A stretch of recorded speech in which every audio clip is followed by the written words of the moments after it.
మనల్ని పరిపాలిస్తున్నటువంటి నరేంద్ర మోడీ ప్రభుత్వం, బీజేపీ ప్రభుత్వం గత 11 సంవత్సరాల నుంచి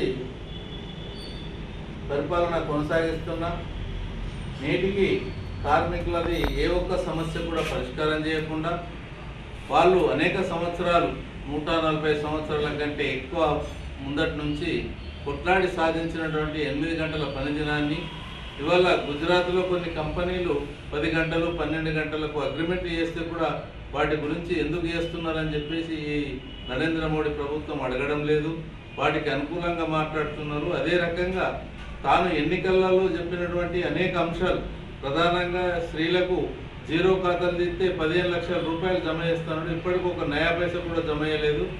అట్లా ఈ దేశంలో ఉన్నటువంటి 47 కోట్ల కార్మికులకు 7 కోట్లకు మాత్రమే ఎంతో కొంత చట్టాలు అమలవుతున్నా 40 కోట్ల కార్మికులకు ఏ చట్టం కూడా అమలు కాకుండా వాళ్ళు ఇప్పటికీ అనేక సంవత్సరాల నుంచి బాధపడుతున్నటువంటి పరిస్థితిలో ఏ చట్టాలను అమలు చేయకుండా ఉన్న చట్టాలను వాటిని రద్దు చేసేసి 44 చట్టాలను రద్దు చేసేసి 4 కోట్లుగా తీసుకొచ్చేసి 4 కోట్ల ద్వారా కూడా యాజమాన్యానికి అనుకూలమైనటువంటి విధానం ఈ ప్రభుత్వం కొనసాగిస్తున్నది. కాబట్టి దీనికి వ్యతిరేకిస్తూ ఈ నెల 9 తారీఖు నాడు దేశవ్యాప్తంగా సార్వత్రిక సమ్మెను చేయాలని చెప్పేసి అందరం అన్ని వామపక్ష పార్టీల కార్మిక సంఘాలన్నీ కూడా మాట్లాడి ఈ విధానం కొనసాగిస్తున్నది. ఒకవేళ ఈ ప్రభుత్వం ఆ విధానాలు మార్చుకోకుండా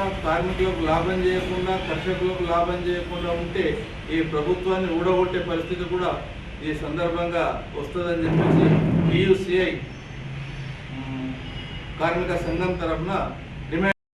నరేంద్ర మోడీ తన అధికారంలోకి వస్తే భారతదేశంలో ఉన్న ఫ్యాక్టరీని పరిశ్రమాన్ని కాపాడుతానని, కుటీర పరిశ్రమను కాపాడుతానని, అట్లాగే కార్మికుల కష్ట సుఖాన్ని అర్థం చేసుకొని కింది స్థాయిని చచ్చిన నేను వాళ్ళను ఆర్థికంగా ఎదగటానికి అన్ని రకాల కృషి చేస్తానని చెప్పి అధికారంలోకి వచ్చి 11 సంవత్సరాలు అయిపోతున్నా ఇవ్వాలకి కార్మికుల సంక్షేమం కోసం మేము చేయకపోగా భారతదేశంలో ఉన్నటువంటి కార్మిక వర్గం అనేక పోరాటాలు చేసి సాధించుకున్నటువంటి ప్రాథమిక హక్కుల్ని కూడా తొలగించే రకంగా యజమాన్యాలకు, కార్పొరేట్ శక్తులకు, ఆదాని అంబానీలకు ఉడిగం చేసే రకంగా 4 లేబర్ కోడ్లు తీసుకురావడం అనేది అన్యాయమైంది, కార్మిక వ్యతిరేకమైంది.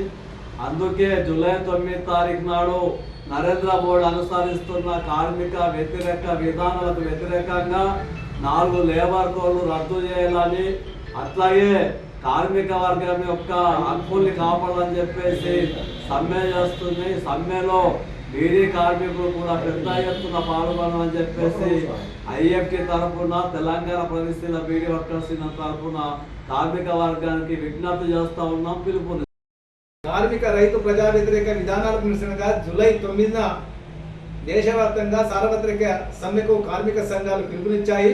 అందులో భాగంగానే నిజామాబాద్ జిల్లా అరమూరు డివిజన్, అదేవిధంగా మొత్తం జిల్లా వ్యాప్తంగా సార్వత్రిక సమ్మెలో పెద్ద ఎత్తున కార్మికులు పాల్గొనాలని చెప్పి జేఏసీ తరఫున కార్మికులకు పిలుపునిస్తా ఉన్నాం.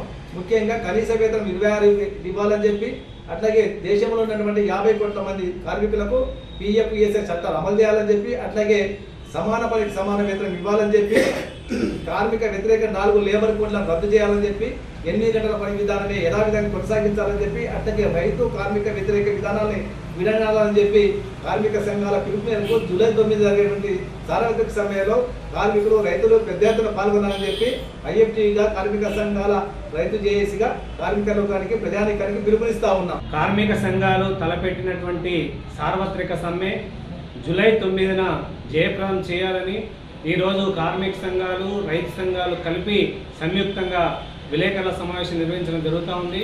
ప్రధానంగా ఈరోజు ఆనాడు సాధించుకున్నటువంటి లేబరు చట్టాలని ఈరోజు మొత్తం కూడా చట్టాలన్నింటినీ కూడా రద్దు చేసి 4 కోడ్లుగా మార్చడాన్ని వ్యతిరేకిస్తూ ఈరోజు ప్రజల మీద భారాలు వేస్తూ ఉన్నారు.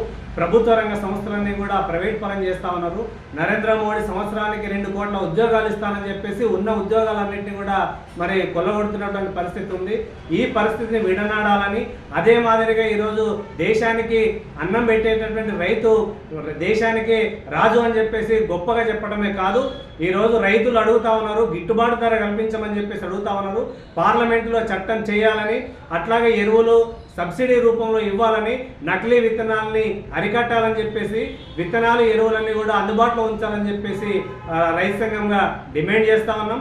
రేపు 9వ తారీఖు నాడు జరిగేటటువంటి సమ్మెను విజయవంతం చేయాలని చెప్పేసి రైతులు పెద్ద సంఖ్యలో పాల్గొనాలని, కార్మికులు పెద్ద సంఖ్యలో పాల్గొనాలని విజ్ఞప్తి చేస్తాం. కార్మిక సంఘాల జేఏసీ ఆధ్వర్యంలో ఆర్మూర్లో ప్రెస్ మీట్ పెట్టడం జరిగింది. అయితే ఈ నెల 9వ తారీఖు నాడు సార్వత్రిక సమ్మె జరుగుతుంది కాబట్టి ఈ సమ్మెకు కార్మికులు, కర్షకులు అందరూ వచ్చి విజయవంతం చేయాలని చెప్పేసి కార్మిక జేఏసీ తరఫున అట్లాగే ఐఎఫ్టీ తరఫున మేము విజ్ఞప్తి చేస్తున్నాం. అధిక సంఖ్యలో వచ్చి దీన్ని విజయవంతం చేయాలని చెప్పేసి మరి ఈ సమ్మెకు అందరూ కార్మికులు, కర్షకులు, మేధావులు, మరి విద్యార్థులు, మరి పారిశుద్ధ్య కార్మికులు, అంగన్వాడీ ఆయాలు, మరి అట్లాగే ఆశా వర్కర్లు అధిక సంఖ్యలో పాల్గొని ఈ యొక్క కార్యక్రమాన్ని విజయవంతం చేయాల్సినటువంటి అవసరం వారి మీద కొడుకున్నది. మరి ఏదైతే నరేంద్ర మోడీ 4 లేబర్ కోడ్లు తీసుకొచ్చి ఇలా 12 గంటల పనిదినాన్ని మరి 12 గంటల పనిదినాన్ని పెంచిండు, పని భారాలను పెంచిండు. మరి అట్లాగే ఏదైతే నల్ల చట్టాలను తీసుకొచ్చి ఈరోజు పార్లమెంట్లో నేను బిల్ పాస్ చేస్తానని హామీ ఇచ్చిండు. ఇప్పటి వరకు ఆ రైతు నల్ల చట్టాలు అదే విధంగా కొనసాగుతున్నాయి. మరి ఈ యొక్క సమ్మెను విజయవంతం చేయవలసిందిగా దేశవ్యాప్తంగా ఉన్నటువంటి కార్మికులందరికీ కూడా మనం సిఐటి తరఫున, మరి కార్మిక జేఏసీ తరఫున కూడా విజ్ఞప్తి చేస్తున్నాం.